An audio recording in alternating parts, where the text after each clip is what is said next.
कदीम मिस्र के एक छोटे से गांव अल-नूर में एक नेक दिल औरत रहती थी। उसका नाम ज़ैनब था। ज़ैनब के घर के बाहर एक पुराना सा तनवर था, जहां वो रोज ताजा गर्म रोटियां पकाया करती थी। वो उन्हें बेचती भी थी, मगर अक्सर मस्कीनों और मुसाफिरों को मुफ्त दे दिया करती। ज़ैनब हमेशा कहती, इस रोटी ले जाओ, मगर मेरे लिए दुआ जरूर करना, क्योंकि दुआ सोना नहीं सुकून देती है। एक दिन दोपहर की तेज धूप में एक बूढ़ा मुसाफिर वहां से गुजरा।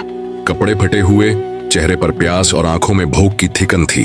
ज़ैनब ने मुस्कुराकर कहा, आओ बाबा बैठो, ये रोटी लो, अल्लाह तुम्हें सलामत रखे। बूढ़े ने शुक्रिया अदा किया, दुआ दी और आगे बढ़ गया।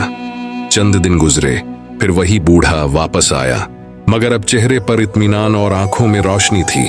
उसके हाथ में एक छोटा सा कपड़े का थैला था। उसने ज़ैनब को देते हुए कहा, तुम्हारी नेकी रायगा नहीं गई। थैले के अंदर एक खुशबूदार ओद मिस्री बखूर था। ज़ैनब की आंखों में आंसू आ गए। उसने आसमान की तरफ देखकर शुक्र अदा किया। वक्त गुजरता गया। ज़ैनब की नेकी पूरे गांव में मशहूर हो गई। लोग दूर दूर से आते, रोटी लेते और दुआएं देते। मगर एक औरत थी, लीली। वो ज़ैनब की इज्जत बर्दाश्त नहीं कर पाती थी। हसद ने उसके दिल को अंधेरा कर दिया था। एक दिन उसने गांव में कहना शुरू किया, ज़ैनब दिखावा करती है, लोगों के सामने नेकी का ढोंग रचाती है। कुछ लोग शक में पड़ गए, कुछ चुप रहे, मगर ज़ैनब खामोश रही। वो बस रातों को उठकर दुआ करती, या रब सच जाहिर कर दे और लीली को हदायत दे। कुछ दिन बाद लीली सबके सामने एक थैला लेकर आई और बोली, ये औरत दूसरों का आटा चराकर रोटियां बनाती है। गांव के लोग हैरान हो गए। तभी अचानक वही बूढ़ा मुसाफिर वापस आया, मगर अब वो शेख इब्राहिम के नाम से जाना जाता था, एक इज्जतदार आलिम। शेख ने कहा, मैं गवाह हूं, ये औरत नेक और सच्ची है।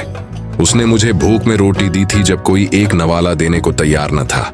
लोगों के चेहरे झुक गए और लीली शर्मिंदा हो गई। ज़ैनब ने आगे बढ़कर कहा, लीली, मैंने तुम्हें कभी बरा नहीं चाहा। तुमने दिल दिखाया, मगर मैं तुम्हें माफ करती हूँ। दिन गुजरे, लीली बीमार पड़ गई। सबने मुंह मोड़ लिया, सिवाय ज़ैनब के। वो दवा, रोटी और मुस्कुराहट लेकर उसके दरवाजे पहुंची। लीली रो पड़ी और बोली, मैंने तुम्हें तकलीफ दी और तुम मेरे लिए दुआ कर रही हो। ज़ैनब ने नरमी से कहा, नेकी बदले के लिए नहीं, नियत के लिए की जाती है। वक्त के साथ लीली बदल गई।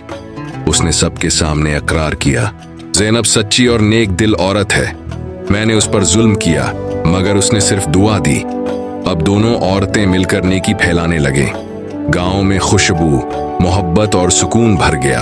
आखिर में लोग कहा करते थे, नेकी कभी जाया नहीं जाती, बस वक्त लगता है, मगर अल्लाह देख रहा होता है। अगर आपको ये कहानी पसंद आई तो लाइक करें, सब्सक्राइब करें और बेल आइकन भी दबाएं, वरना हसद करने वाले खुद ही नेकी से महरूम रह जाएंगे। ये एक छोटा सा तहफा है, मेरी दुआ करना।